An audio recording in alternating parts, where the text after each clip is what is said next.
বিসমিল্লাহির রহমানির রহিম। বন্ধুরা, আজ আমরা জানবো কিছু নিষিদ্ধ কাজ সম্পর্কে যা আমাদের দৈনন্দিন জীবনে অনেক উপকারে আসবে। উপর হয়ে বুকের উপরে ভর দিয়ে শোয়া নিষিদ্ধ, কারণ এইভাবে শয়তান সই। সহিহ বুখারী।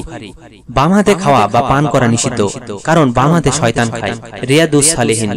পশুর হাড় দিয়ে ইস্তিনজা করা নিষিদ্ধ, কারণ আল্লাহর নাম নিয়ে জবাই করা প্রাণীর হাড়গুলো যা মানুষেরা ফেলে দেয় তা মুসলিম জিনদের খাবার।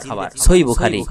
সন্ধ্যার সময় বাচ্চাদের বাইরে বের হতে দিতে রাসূল সাল্লাল্লাহু আলাইহি সাল্লাম নিষেধ করেছেন এবং ঘরের দরজা জানালা বন্ধ রাখতে বলেছেন, কারণ তখন জিনেরা বাইরে বের হয়। আজান দিলে শয়তান জিনেরা বায়ু ছাড়তে ছাড়তে লোকালয় থেকে পলায়ন করে, আর কুকুর ও গাধা শয়তান জিনদেরকে দেখতে পেলে চিৎকার করে। এ কারণে অনেক সময় ঈশা বা ফজরের আজান দিলে কুকুরেরা চিৎকার চেঁচামেচি শুরু করে, কারণ তখন কুকুরেরা আজান শুনে পলায়নরত শয়তান জিনদের দেখতে পায়। উল্লেখ্য, রাতের বেলা কুকুর ও গাধার ডাক শুনলে আউযু বিল্লাহি মিনাশ শাইতানির রাজিম এই দোয়া পড়ে শয়তান থেকে রক্ষা পাওয়ার জন্য আল্লাহর কাছে আশ্রয় চাইতে হবে। সহিহ বুখারী, হিসনুল মুসলিম। মোরগ আল্লাহর রহমতের ফেরেশতাদেরকে দেখতে পায়, এ কারণে মোরগের ডাক শুনে আল্লাহুম্মা ইন্নী আসাসুকা মিন ফাযলিকা এই দোয়া পড়ে আল্লাহর অনুগ্রহ চাইতে হয়। হিসনুল মুসলিম। গোসলখানায় প্রস্রাব করা যাবে না। ইবনে মাজাহ ৩০৪। কিবলামুখী বা তার উল্টো হয়ে প্রস্রাব পায়খানা করা যাবে না। সহিহ বুখারী, হাদিস নাম্বার ৩৯৫। গুলি বা তীরের নিশানা প্রশিক্ষণের জন্য প্রাণী ব্যবহার করা যাবে না। মুসলিম, হাদিস নাম্বার ৫১৬৭। ইহুদি, খ্রিস্টান ও মুশরিক কাউকে বিয়ে করা যাবে না। আল কোরআন। স্বামী ব্যতীত অন্য কারো সামনে যাওয়ার জন্য সাজুগুজু করা স্ত্রীর জন্য হারাম। সূরা আহজাব আয়াত ৩৩। মূর্তি কেনা বেচা পাহারা দেওয়া হারাম।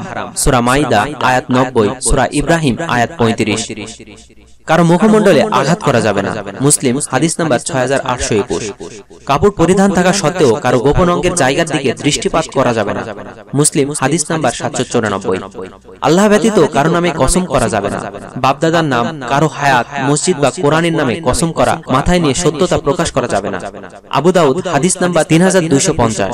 নাসাই, হাদিস নাম্বার ৩৭৭৮। কোন প্রাণীকে আগুনে পুড়িয়ে মারা যাবে না। আবু দাউদ, হাদিস নাম্বার ২৬৭৭। হাসরের দিন শেষ বিচারের পরে আল্লাহ জান্নাতীদেরকে জান্নাতে দেবেন আর জাহান্নামীদেরকে জাহান্নামে দেবেন। তখন আল্লাহ জান্নাতী ও জাহান্নামীদেরকে ডাক দিয়ে বলবেন, তোমরা এই দিকে দেখো। তখন জান্নাত ও জাহান্নামের মাঝখানে একটা সাদা দুম্বাকে দেখিয়ে আল্লাহ বলবেন, এই দুম্বাটা হচ্ছে মরণ। তখন সেই দুম্বাকে জবাই করে ফেলা হবে। এইভাবে দুম্বারূপী মরণকে জবাই করে আল্লাহর মৃত্যুকে হত্যা করে ফেলবেন। তখন তিনি বলবেন, আজকের পর থেকে আর কোনো মরণ থাকবে না। সুতরাং যারা জান্নাতে যাবে তারা চিরকাল জান্নাতে আনন্দ উল্লাসের মাঝে থাকবে, আর যারা জাহান্নামে যাবে তারা চিরকাল আযাব, গজব আর দুঃখ কষ্টের মাঝে থাকবে। দুম্বারূপী মৃত্যুকে হত্যা করে ফেলার এই ঘোষণার কারণে জান্নাতীরা আরো বেশি আনন্দিত হবে, কারণ তাদের আনন্দের জীবন কখনো শেষ হবে না।